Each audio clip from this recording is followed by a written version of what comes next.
Pathing is a crucial skill in Overwatch, yet even in high ranks players don't know how to move around the map in each circumstance. So in this video I'll be teaching you everything you need to know to path like a pro.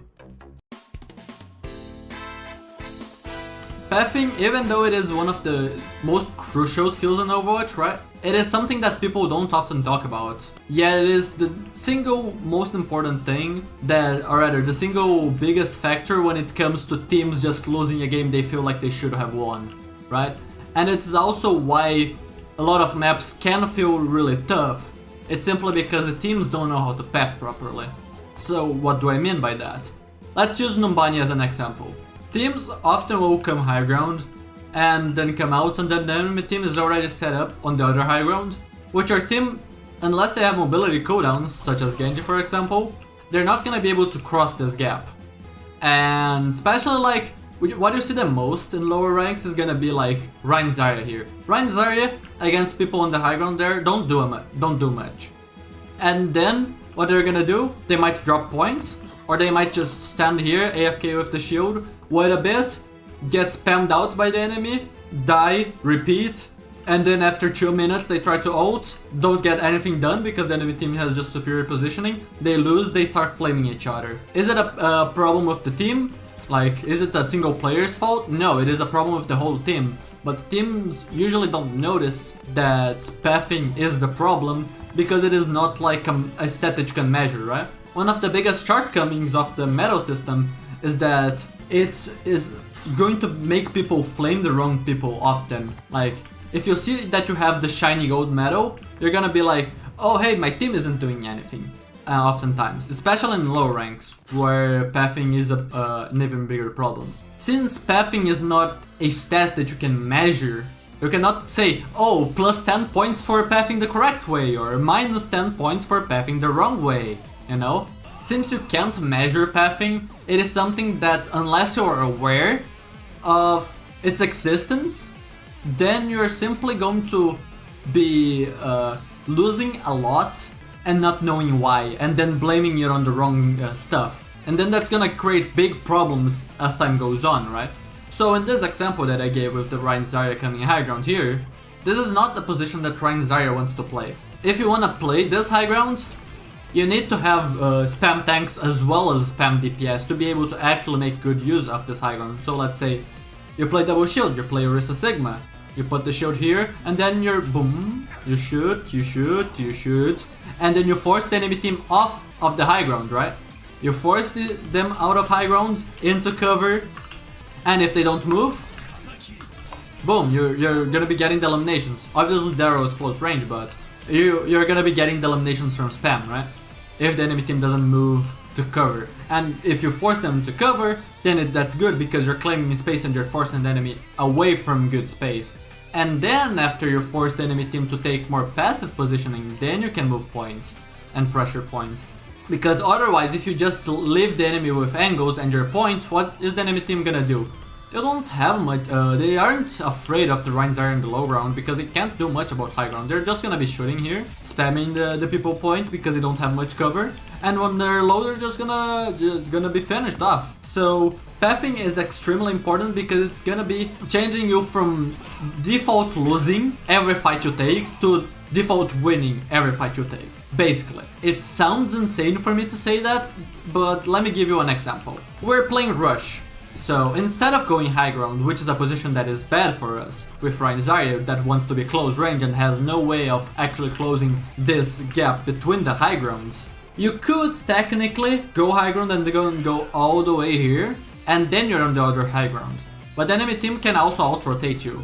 And to that extent, sure, you're this time forcing out the enemy away from their good positioning, which is better than just standing idly there and then maybe dropping points without having done anything about their positioning.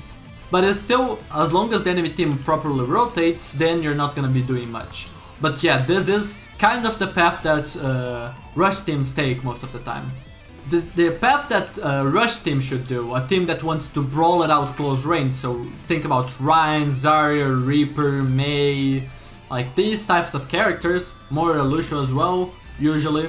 Bap can be swapped for Moira. Ana isn't really used on Rush, but Not like she's terrible. Usually it's gonna be either Bap Lucio or Moira Lucio. What this team composition is gonna want to do is come down here. Why? Because this gives you the least amount of pressure. Like, this is the path of least resistance to where you wanna go. What you wanna do is brawl it out close range, right? So you don't wanna be taking damage from far away a lot. And what the high ground does is, if you take it, is look at how much distance you have to cover while being in the enemy line of sight. Rhine Shield is not gonna take all of this spam, and even if it does, let's say the Rhine shields you across, and then while your Lucio speeds the team, so this rotation is faster, then you're gonna have to wait shield, then you're also gonna have to wait your next speed amp to be able to actually close the gap on the enemy and out-rotate them. What the rush team wants to do is come bottom, because the bottom lowers the amount of time you're actually in the enemy line of sight, lowering the chances of them getting a pick off while we rotate, which is gonna be very bad for a rush team, because a rush team really needs all of the 6 pieces alive most of the time to actually be effective. So losing one is usually very, very bad for a rush team. And what this does is, it lowers the amount of time that you're actually picking the enemy team. And then you're in this high ground, being close to being able to force the enemy out, and you're not gonna probably need to burn your speed amp here. So you might just be able to catch the enemy off guard and rotate faster than they think you can, because people aren't actually that good at measuring in their head, like spacing. If the enemy team amps speed, how much distance can they cover in X amount of time? People are really bad at noticing that kind of stuff, so they're oftentimes gonna end up playing closer than they should. So, for example, a lot of people are gonna be playing just like the Zenyatta, and sure, the Zenyatta might be around here, but if the Rhine and the Lucio comp, right, the brawl, is that close in the corner, when they speed amp, they're gonna be closing the gap on you in like 2-3 seconds. It's gonna be very fast. So what you're gonna be needing to do actually, and a lot of people won't actually do it, is play very far away to actually respect the speed amp. And sure, at that point you're not dying, but also then you're giving the brawl comp value by giving them the space and forcing you out of good positioning. Unless you have mobility cooldown, you're not gonna be able to close the gap, to close this gap. But if you do, then what you wanna do when the enemy team, when enemy brawl gets to this high ground to force you out, is play on this high ground and just play ring around the Rosie, right? To keep the brawl team away from you and keeping good positioning. But if the enemy team, brawl team, is successful in removing you from this high ground, then they are now gonna have the advantage, because it's gonna be ground versus ground. Brawl is a ground-based comp, so they're not gonna have ability like Winston Leap to just be able to jump to high ground. They need to use the map to properly cover gaps and get to high ground and force people out of positioning, which is why this is the path that brawl teams should take. The other thing that brawl teams can do, if they're not gonna force out people top, which can be valid in some circumstances that I'm not gonna get too much in depth about, but the other thing that the brawl team can do is simply put pressure points. And if they want to put pressure points, again, same thing, they want to take as little poke as possible to have as many resources. Okay, so it might not seem like a big difference between going from high ground to point or from low ground to point, but the 1 to 2 second difference between you losing resources is actually gonna make or break the enemy team, because they need to poke you out and actually get stuff done in a certain amount of time, because you're putting the clock on the enemy team, right? The point percentage is going up, and it's going up fast because you're all just stacking point. You might not be able to do much about the people high ground, but all they can really do is try to eliminate you. If they want to contest, they're gonna have to touch, which one of the tanks should do, but that's the thing. When someone drops, then the rush team can collapse on them, right?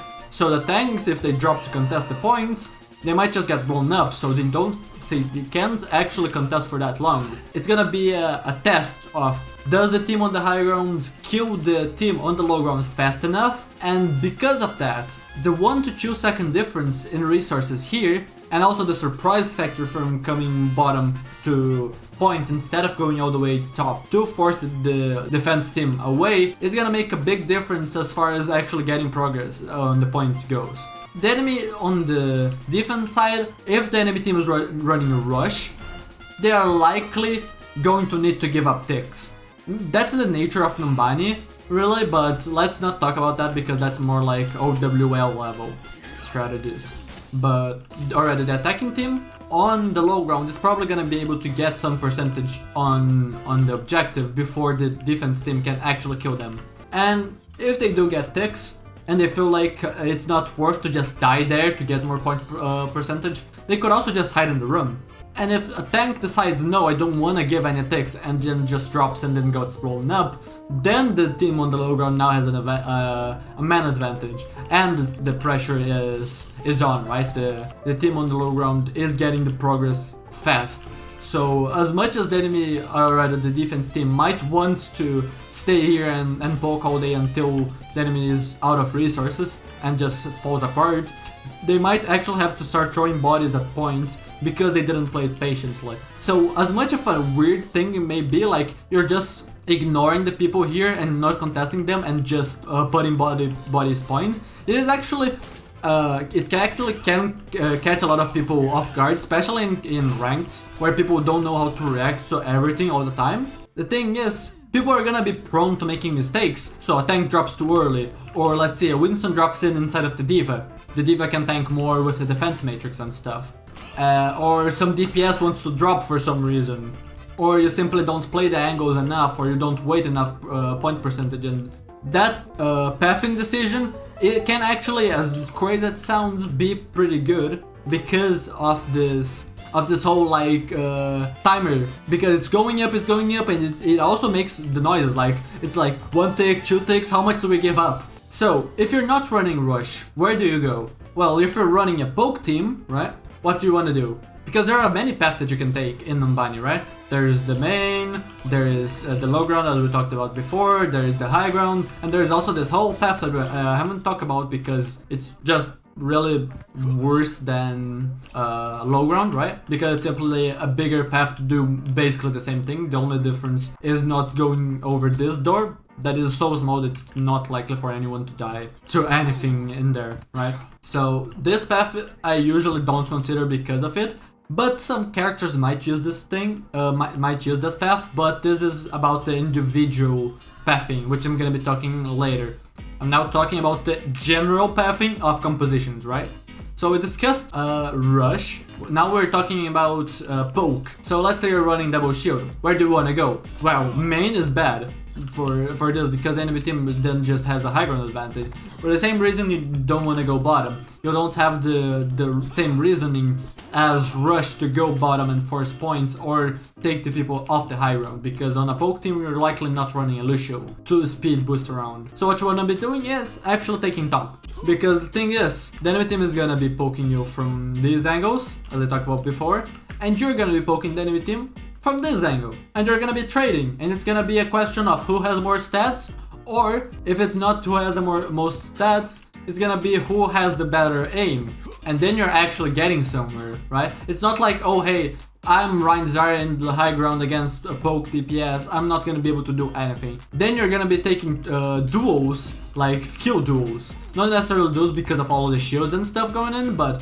it's gonna be a question of who is better, if it's not about who has more stats, right? If the stats are generally the same. Which gets you somewhere, which Rush doesn't give you. So this is gonna be the pathing for a poke team. They are gonna once take this high ground that is opposing the enemy and just trying to get picks from here, and then after you force the enemy out and or get picks, then you might drop. But even then, one thing that you're gonna find very common in these poke comps that take high ground on Numbani is you leave one of your tanks high ground. So let's say the Sigma. The Orisa is more durable, so she probably wants to drop and force point herself because she can anchor a position better than Sigma can. But you're probably gonna be leaving your Sigma to help your DPS and supports here, and only put one point, tank point, because you don't want to give up your high ground position. If you get to the point where you can drop a tank point to pressure point, that's because you made good use of the high ground to poke the enemy team out. So if you put everyone on the point, suddenly you lose that advantage, right? After you push the enemy out, then you put one tank on the low ground pressuring point,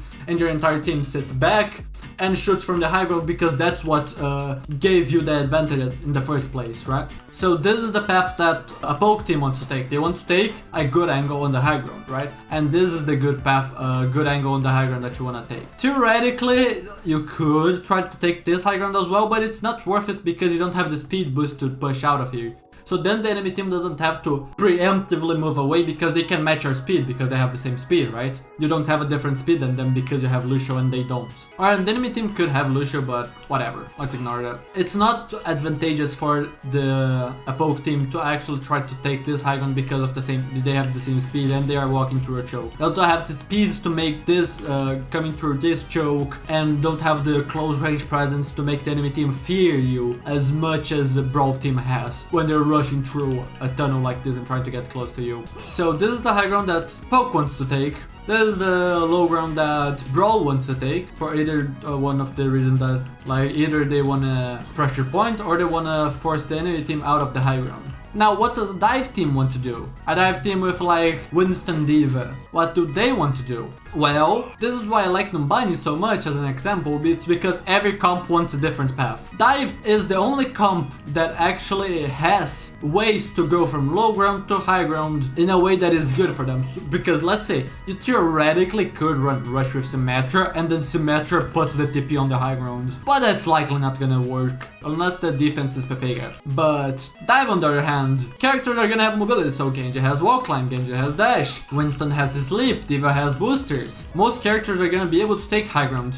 And let's say you are running a Nano with Dive, which is very common. Then it doesn't have to get high ground to actually be effective. She can be sniping from the low ground to the high ground. She's not limited in her range like other supports maybe, like Moira. Although Moira does have a super fade now, I don't know if the fade is big enough for this, and I don't know if it's worth it to use a Moira fade to accompany a dive in this high ground. So if you're trying to dive in Numbani, what you want to be doing is going main, and the way you take main is important because the enemy team might be taking these long angles or even the close high grounds, but if they see dive, they're likely going to only stay in this high ground for a bit and then back out, because if they stay up for too long, then they are gonna get jumped on, and then they're just gonna perish very quickly because the supports are likely gonna be playing further back. They don't want to play this far up because otherwise they're gonna be targets of a dive. So if you overstay your welcome here in this aggressive high ground as a defense, you're likely gonna get caught by dive. So dive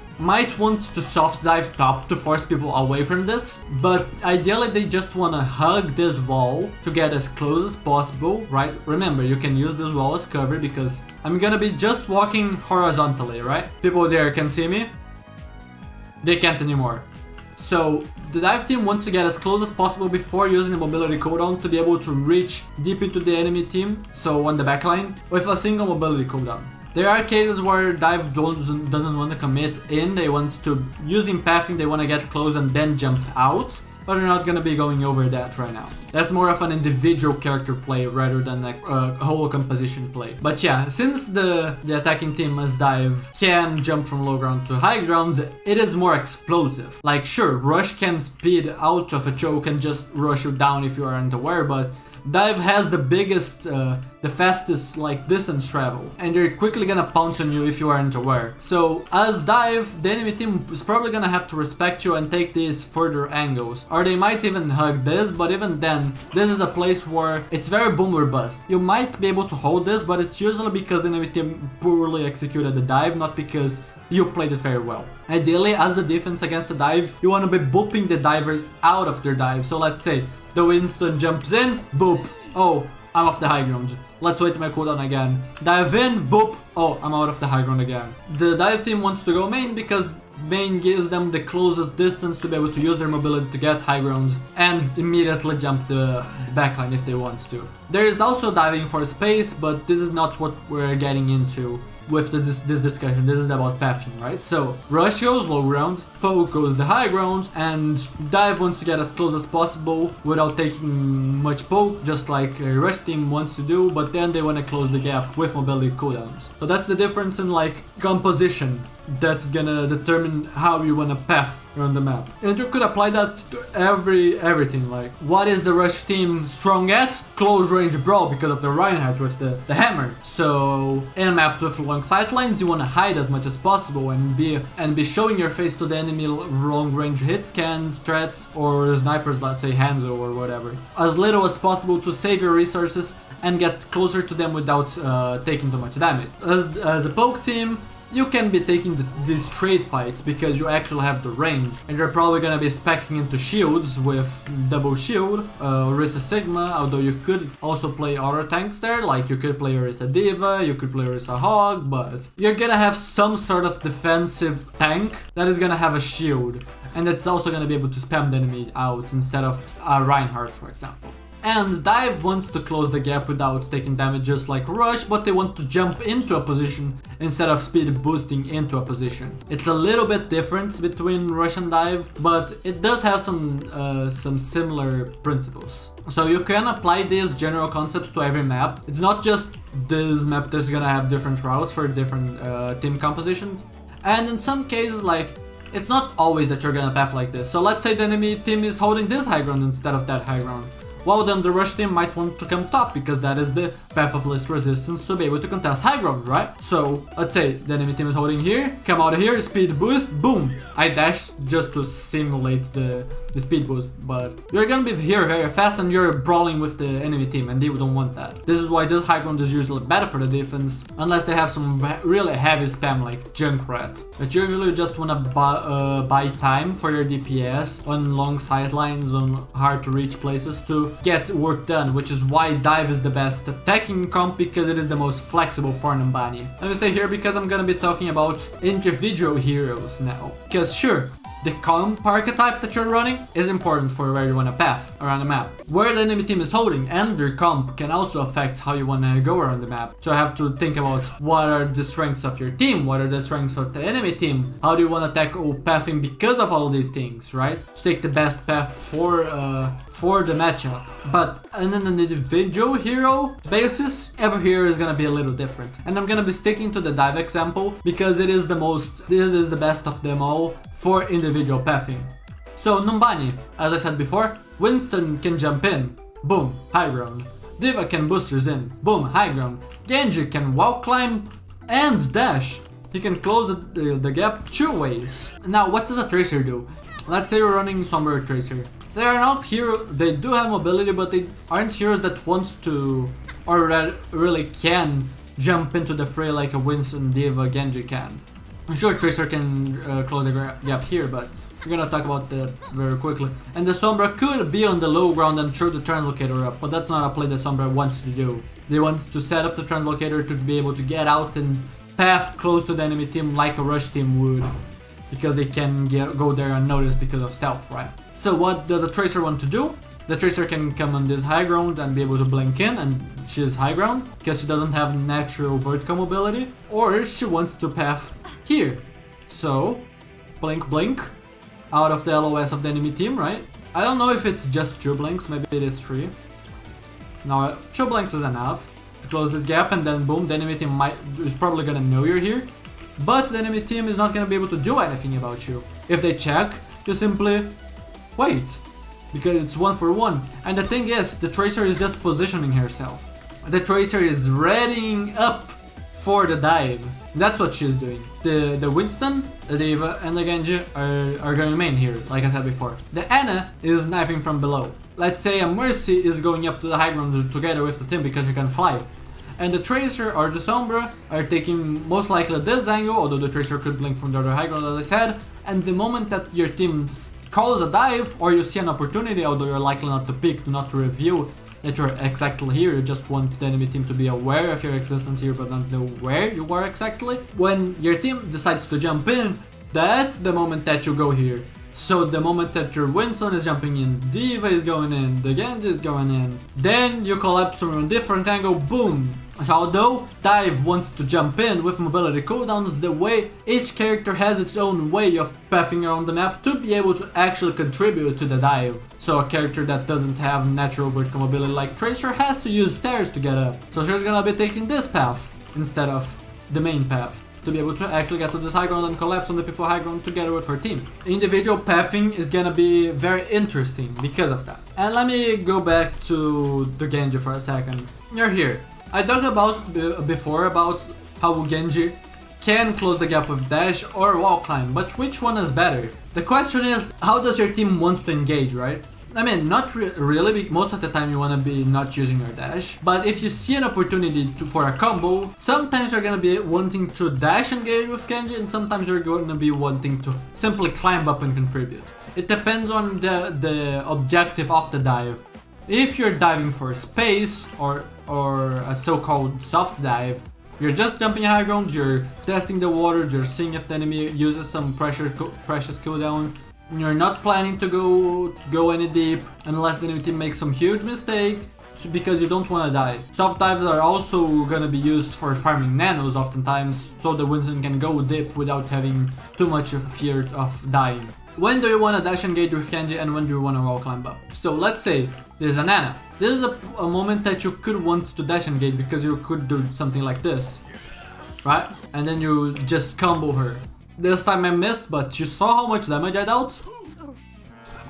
2 melees finished her, so she had less than 60 HP, right? If you want to simply go for a quick burst, the objective of the dive is to quickly pounce on someone, then you're probably dash engaging. So you could be doing this to be able to contribute to the dive if the people are here. Although if they are exactly at that spot, maybe you'll actually wall climb first to be able to have a better angle. But if the objective is to simply dive for space, then you don't have to commit your dash in, and you probably don't want to because your team is not going to support you in the play. So if your team is diving for space here, then you're going to be wall climbing up.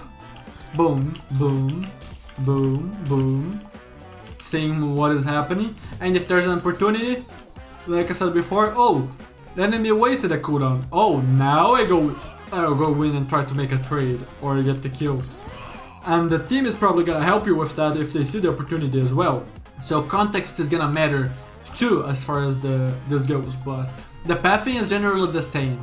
Although there are some cases where you wanna get close to the enemy team and you could only realistically do it with dash if you path to your team. So you might be doing something similar to Tracer even though you have the mobility as Genji. And what do I mean by that? Let's say you're not playing dive, but you're playing Genji anyway, and you don't want to simply be poking far away with Genji, because if you're just gonna be playing for poke, you might as well play Echo instead of Genji because it's a better character for that. Let's say your team is running a deathmatch style composition, so let's say Sigma Hog, or your only dive partner is Ball, let's say Sigma Ball or Sigma Hog, rather Ball Hog. In those kinds of scenarios where you don't have a composition that is made to jump in, so you using your dash in is fine because the Winston is gonna have the bubble here and is gonna have the pressure here. The D.Va is gonna have the defense matrix and is gonna be here as well. Everyone is gonna be collapsing on this position on those players. If you're gonna have to be doing this play kind of solo because it's a deathmatch style comp, so everyone is kind of looking to do their own things, then that's when you have to think about pathing the most. And you simply defaulting here can be good, but then if you see an opportunity and you go for it and you miss, you're likely dead because of how committed you are to the play. So one thing that you could do with Genji with the dash, and you're behind, you have mini, you have mega to sustain, and then the enemy has think about your positioning. When is he gonna come around here and climb from the back, and now he doesn't have to use his dash in because he's already very close to us. Or you could actually take this path on Genji and dash here to safety, because dash closes this gap, and you could go here, you could go from there to here. Like, there are many different things that you can do for different objectives depending on what your comp is and what the enemy comp is. It doesn't have to just be pathing on a general team composition scale. Oh, we're running dice so we all jump in from main. It can also be from individual. Oh, my team is kind of playing like it's not a comp archetype as we know, but that doesn't mean it is bad, it just means that I have to be smarter about my pathing. So I have to think, against this composition I have to close the gap and I need to have my dash available because it is gonna be too risky for me to dash in and be alone. So in that kind of scenario, Genji might need to take the long route, as I said before. Maybe he goes around to the back, and then when he's on the back, he can quickly just wall climb, be here, and if the enemy team uses too many resources on the Genji so he cannot make a play, he dashes out instead of in. That's one of the biggest differences. So pathing can also make your risk reward for the same play be different. If you dive in from here as Genji and you mess up, you're likely dead. If you dive in as Genji, the same position but from behind, you have your dash available. So if you do get stuff done, you can use your dash to confirm an elimination. If you don't get stuff done, you use your dash to get out, and you're alive. It's the same play, the risk reward is different because you pathed properly to avoid the danger and be able to do the play in a safer manner. You're not changing the play, you're changing how safe it is, so the risk reward is better for you. That just goes to show, like, sure, team composition, having synergy is good, but you don't have to just blame it on your teammates if they don't play a certain comp. Because the truth is, in ranked, it is actually quite rare that you're gonna have 5 teammates, and in Overwatch 2, 4 teammates that are gonna know how to play the exact perfect heroes for a certain composition. You're gonna have to be flexible because sometimes you're gonna be having a hog one trick, so you cannot really dive. So that doesn't quite work. So how do you play it? Well, you play it more like individual. You think about the pathing, like I said, because you can't rely too much on your team. At least for the plays that I said before, the team dive, the team rush, the team poking. You have to look for your own way into the map. And that's gonna be different from character to character. But this should give you a really good general idea of how to approach circumstances, how to think. You have to think about the strengths of your comp, the strengths of the enemy comp, the map, and how you want to path based on that.